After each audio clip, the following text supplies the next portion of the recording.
नमस्कार दोस्तों ये कहानी उन चार दोस्तों की है जिनके साथ कुछ ऐसी घटनाएं घटी जिसके बाद उनका पूरा जीवन ही बदल गया। तो आइए जानते हैं कि आखिर उनके साथ हुआ क्या था। मुंबई शहर की रहने वाली प्रिया शर्मा अपने दोस्तों रवि, साहिल और विजय के साथ शिमला जाने का प्लान बनाती है। वो सब शिमला जाने के लिए अगले दिन बस पर बैठ चुके थे। कुछ ही देर में प्रिया सो गई। अचानक प्रिया की नींद खुली तो उसने देखा कि बस में कोई नहीं था। बस का ड्राइवर भी नहीं था। बस अपने आप चल रही थी। उसके सारे दोस्त भी बस में नहीं थे। यह सब देखकर प्रिया डर के मारे ज़ोर ज़ोर से चिल्लाने लगी। तभी अचानक उसे महसूस हुआ कि उसके पीछे कोई खड़ा है। जब उसने पीछे मुड़कर देखा तो वहाँ पर एक औरत बैठी हुई थी।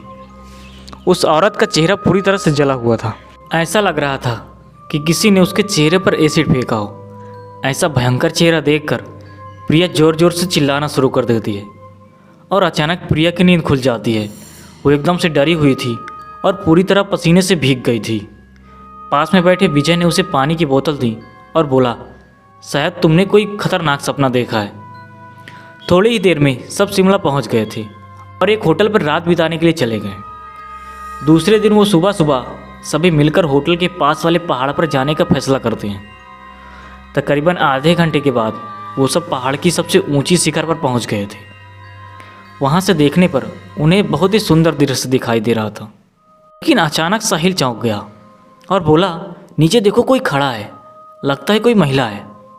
विजय और रवि भी देखने लगे लेकिन उन्हें तो कुछ नहीं दिख रहा था और बोले, तू पागल हो गया क्या? इस घने जंगल में भला कोई महिला कैसे आ सकती है? तुम्हें शायद कोई भ्रम हुआ होगा। उसके बाद वो सब खुली जगह पर चले जाते हैं। घूमते घूमते रात होने वाली थी, इसलिए वो सब पहाड़ पर ही रुकने का फैसला करते हैं। सब वहीं पर अपना टेंट वेंट लगाते हैं और खाने पीने के लिए सामान बाहर निकालते हैं। प्रिया का बैग जो कि तंबू के बाहर ही था, इसलिए प्रिया बाहर निकलती है अपना बैग लेने के लिए तो उसे वहाँ कोई आवाज़ सुनाई देती है। प्रिया उस आवाज़ की ओर नज़र घुमाती है तो उसे सामने से 3 आदमी आते हुए दिखते हैं। के हाथों में तेज धारदार हथियार था। यह सब देखकर प्रिया डर जाती है और दौड़कर तंबू के अंदर आ जाती है और अंदर आकर अपने दोस्तों को सारी बात बताती है। लेकिन उसके दोस्त उसकी बात पर विश्वास ही नहीं कर रहे थे। फिर प्रिया अंत में चिल्लाकर बोलती है, तुम सब पागल हो गए हो क्या? कोई मेरी बातों पर भरोसा ही नहीं कर रहा है। चलो मैं तुम्हें दिखाती हूँ। ये कहकर वो सभी बाहर आकर शिखर की चोटी के नीचे देखने लगते हैं। उतने में ही उन सभी को लगता है कि हाँ, 3 लोग उनकी तरफ बढ़ रहे हैं।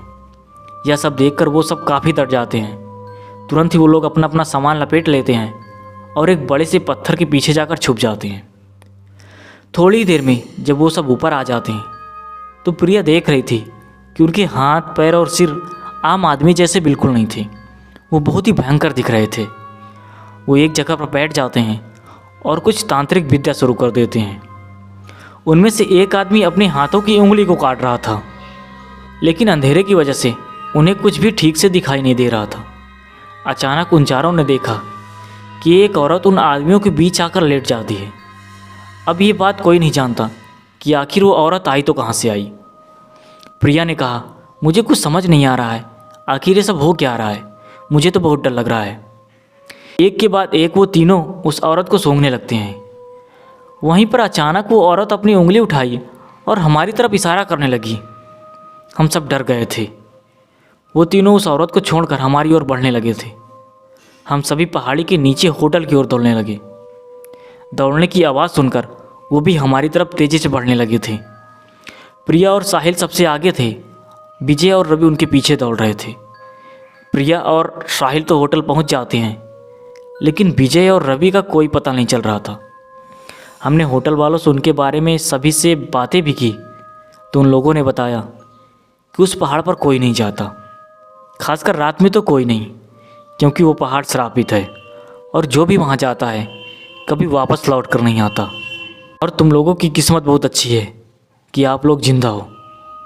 लेकिन हमारे दोस्त रवि और विजय कभी भी वापस लौट कर नहीं आए।